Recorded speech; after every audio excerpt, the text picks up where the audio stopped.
আসসালামু আলাইকুম। আজকে আমরা ফিমেল ইন্টারনাল জেনিটাল অর্গান সম্পর্কে জানব। It is a model of female internal genital organ. তো এখানে আমরা পার্টসগুলো দেখব। This is ovary. তাহলে ওভারির কাজ কি? একটা লিগামেন্টের দ্বারা ওভারিটা ইউটেরাসের লাইনের সঙ্গে যুক্ত থাকে। ওভারির কাজ কি? ওভারির কাজ হচ্ছে production of ovocyte and production of hormone. কী কী হরমোন সিক্রেশন করে? ইস্ট্রোজেন, প্রোজেস্টেরন এবং relaxin.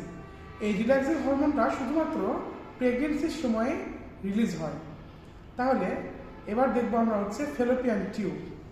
This is fallopian tube. দুই পাশে দুটা ফেলোপিয়ান টিউব আছে। তাহলে এই ফেলোপিয়ান টিউবের কাজ কি? ওভারি থেকে প্রস্তুতকৃত ওভাসাইটগুলোকে ট্রান্সপোর্ট করে এখানে অ্যাম্পুলা ফেলোপিয়ান টিউবে এসে ফার্টিলাইজেশন ঘটায়। তাহলে ফার্টিলাইজেশনটা কি? Fertilisation is the process of male and female gamete fusion. তাহলে মেল গ্যামেট কি? স্পার্ম, এবং ফিমেল গ্যামেট হচ্ছে ওসাইট মানে ওভাম। তাহলে স্পার্ম এবং ওভাম এখানে ফেলোপিয়ান টিউবের অ্যাম্পুলাতে এসে এখানে কি হয়? ফার্টিলাইজেশন হয়। তাহলে এবার দেখি ইমপ্ল্যান্টেশনটা কোথায় হয়। তাহলে আমরা দেখি এই যে এখানে ফার্টিলাইজেশন হলো, এখান থেকে ট্রান্সপোর্ট করে গিয়ে দিস ইজ ইউটেরাস। এই ইউটেরাসের পোস্টেরিয়র ওয়ালে এখানে এসে এই যে ফার্টিলাইজেশনকৃত জাইগোটটা এখানে এসে ইমপ্ল্যান্ট হয় পোস্টেরিয়র ওয়াল অফ দ্য ইউটেরাসে। This is uterus. এবং ইউটেরাসে এবার দেখবো আমরা এর লেয়ার। পুরা যে বাইরের যে লেয়ার দেখতে পাচ্ছি পেরিমেট্রিয়াম, ভিতরে মধ্যে যে লেয়ার দেখতে পাচ্ছি মায়োমেট্রিয়াম মাস্কুলার লেয়ার, অ্যান্ড একদম ভিতরে যে লেয়ার দেখতে পাচ্ছি এটা বলা হচ্ছে এন্ডোমেট্রিয়াম।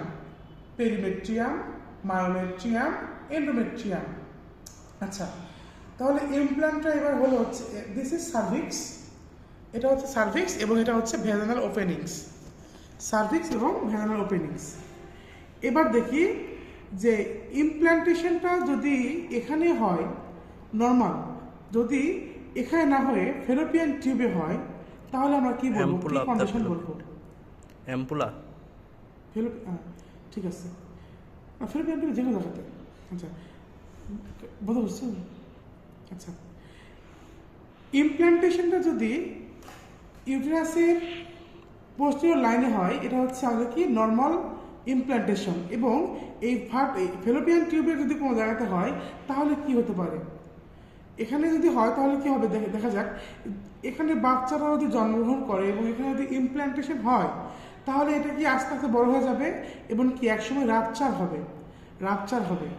এই জন্য আমরা বলতেছি এই রাপচার হয় কি বলতেছি আমরা একটোপিক প্রেগনেন্সি। একটোপিক প্রেগনেন্সিতে কি হবে? এই যে ফেলোপিয়ান টিউবটা ফেটে যাবে।